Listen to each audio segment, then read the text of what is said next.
شروع اللہ کا نام لے کر جو بڑا مہربان نہایت رحم والا ہے۔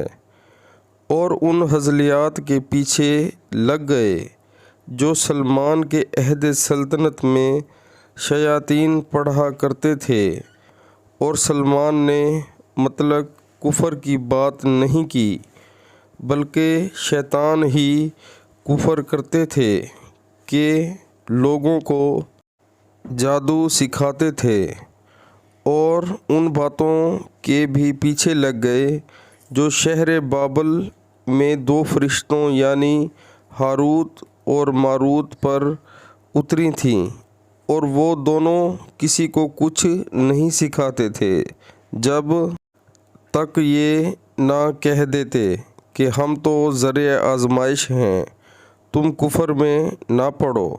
غرض لوگ ان سے ایسا جادو سیکھتے جس سے میاں بیوی میں جدائی ڈال دیں، اور خدا کے حکم کے سوا وہ اس جادو سے کسی کا کچھ بھی نہیں بگاڑ سکتے تھے، اور کچھ ایسے منتر سیکھتے جو ان کو نقصان ہی پہنچاتے اور فائدہ کچھ نہ دیتے، اور وہ جانتے تھے کہ جو شخص ایسی چیزوں یعنی سحر اور منتر وغیرہ کا خریدار ہوگا اس کا آخرت میں کچھ حصہ نہیں، اور جس چیز کے عوض انہوں نے اپنی جانوں کو بیچ ڈالا وہ بری تھی، کاش وہ اس بات کو جانتے۔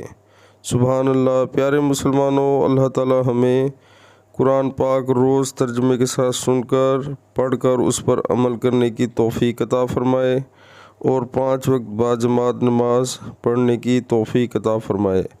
پیارے مسلمانوں، دنیا کی زندگی عارضی ہے اور آخرت کی زندگی ہمیشہ رہنے والی ہے۔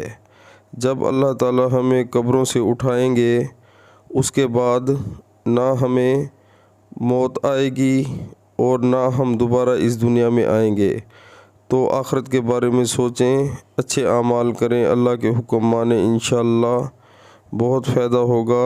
سچی نیت کریں۔ السلام علیکم ورحمۃ اللہ۔